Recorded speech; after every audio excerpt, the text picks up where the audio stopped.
Bonsoir à tous, bienvenue pour ce troisième enseignement, ma foi dans les actes. Commençons par écouter le passage d'aujourd'hui. Mes frères, si quelqu'un prétend avoir la foi, sans la mettre en œuvre, à quoi cela sert-il? Sa foi peut-elle le sauver? Supposons qu'un frère ou une sœur n'ait pas de quoi s'habiller, ni de quoi manger tous les jours. Si l'un de vous leur dit « Allez en paix, mettez-vous au chaud et mangez à votre faim » sans leur donner le nécessaire pour vivre, à quoi cela sert-il? Ainsi donc, la foi, si elle n'est pas mise en œuvre, est bel et bien morte. En revanche, on va dire « Toi, tu as la foi, moi j'ai les œuvres. Montre-moi donc ta foi sans les œuvres. Moi, c'est par mes œuvres que je te montrerai la foi. Toi, tu crois qu'il y a un seul Dieu? Fort bien. Mais les démons, eux aussi, le croient, et ils tremblent. Homme superficiel, veux-tu reconnaître que la foi sans les œuvres ne sert à rien? N'est-ce pas par ses œuvres qu'Abraham, notre père, est devenu juste lorsqu'il a présenté son fils Isaac sur l'autel du sacrifice? Tu vois bien que la foi agissait avec ses œuvres, et par les œuvres, la foi devint parfaite. Ainsi fut accomplie la parole de l'Écriture. Abraham crut en Dieu. Abraham eut foi en Dieu. Aussi, il lui fut accordé d'être juste, et il reçut le nom d'ami de Dieu. Vous voyez bien, l'homme devient juste par les œuvres et non seulement par la foi. Il en fut de même pour Rahab, la prostituée. N'est-elle pas, elle aussi, devenue juste par ses œuvres en accueillant les envoyés de Josué et en les faisant repartir par un autre chemin? Ainsi, comme le corps privé de souffle est mort, de même la foi sans les œuvres est morte. Ce passage risque d'être mal compris et mal interprété, en particulier si on cherche à opposer la pensée de saint Jacques à celle de saint Paul.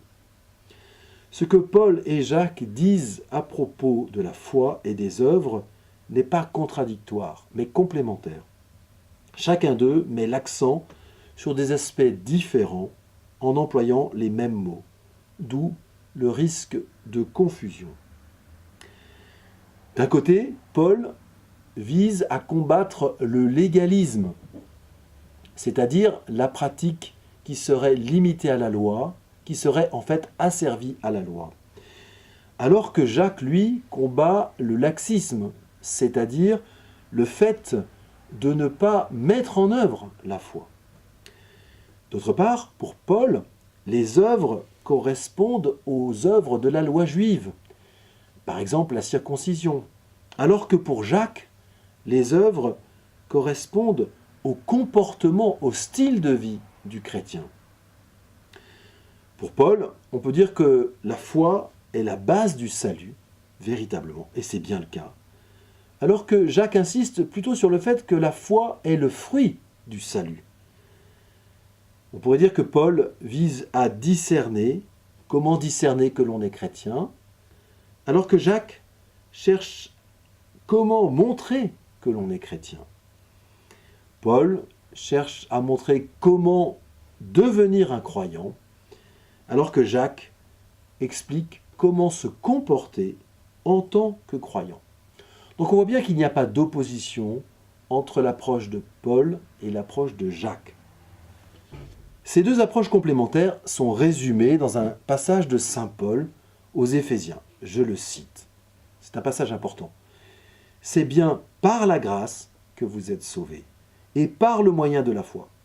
Cela ne vient pas de vous, c'est le don de Dieu. Cela ne vient pas des actes. Personne ne peut en tirer orgueil.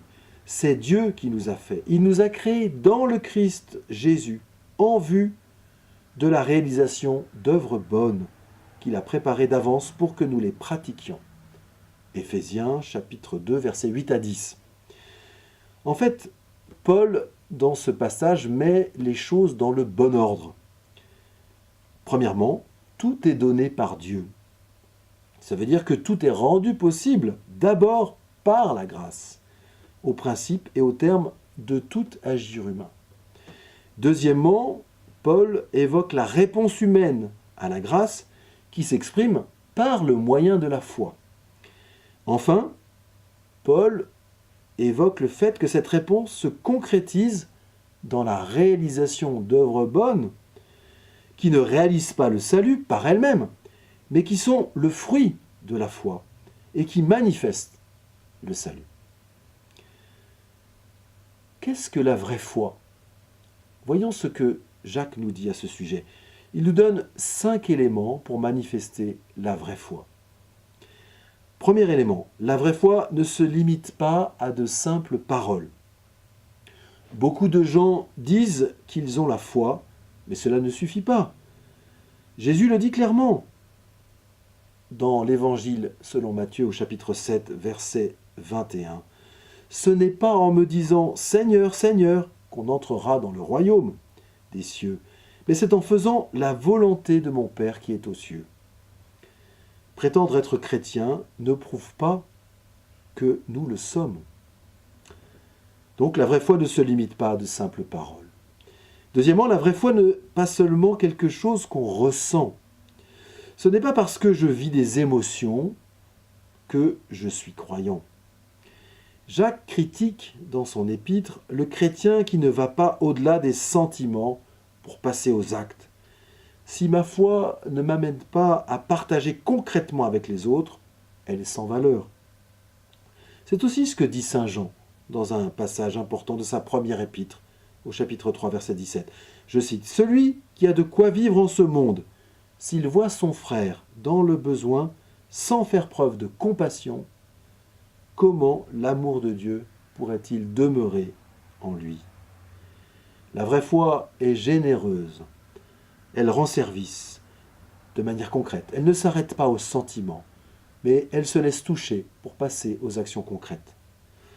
Troisièmement, la vraie foi n'est pas seulement ce que vous pensez, ce que nous pensons. La foi ne se limite pas à des idées ou à des considérations intellectuelles. Le mot-clé ici est « montre-moi ». La vraie foi est visible. Lorsque nous croyons, cela se voit, cela se montre par des actes concrets. Être chrétien doit changer notre vie. Être chrétien doit se voir dans notre vie quotidienne. Quatrièmement, la vraie foi n'est pas une simple croyance parmi d'autres. Dans l'épître de Jacques, nous entendons que même le diable croit, nous dit saint Jacques. Et c'est vrai que le diable croit. Le diable sait bien que Dieu existe. Il n'a pas de doute là-dessus. Il n'est pas athée, le diable. Mais la foi du diable n'est pas une véritable foi. C'est une croyance intellectuelle dénuée de toute charité. La charité est au cœur de l'acte de foi. Savoir ne suffit pas. Il ne suffit pas de savoir que Dieu existe pour être véritablement croyant. Le diable sait bien que Dieu existe, mais il n'a pas d'amour pour Dieu, ni d'amour pour les hommes. Enfin, la vraie foi est active. Jacques prend l'exemple dans le passage que nous avons entendu. Jacques prend l'exemple de 2 personnes diamétralement opposées, Abraham et Rahab la prostituée. Il veut nous faire comprendre que la foi ne fait pas exception des personnes, qu'elle n'est pas liée à nos apparences, à notre réputation, plus ou moins recommandable, mais à nos actes réels, effectifs. Rahab, la prostituée, est devenue juste en prenant des risques. Elle, la païenne, a risqué sa vie pour sauver des Juifs. Alors posons-nous la question. Est-ce que ma manière concrète d'agir montre que je suis vraiment chrétien? Je répète, est-ce que ma manière concrète d'agir, de me comporter, montre que je suis vraiment chrétien? Laissons cette question résonner en nous. Prenons le temps d'y réfléchir, de prier avec cette question. Seigneur, donne-nous la grâce de mettre en pratique notre foi dans tous les actes du quotidien de notre vie, afin que nous vivions en chrétien avant même que de parler en chrétien. Amen.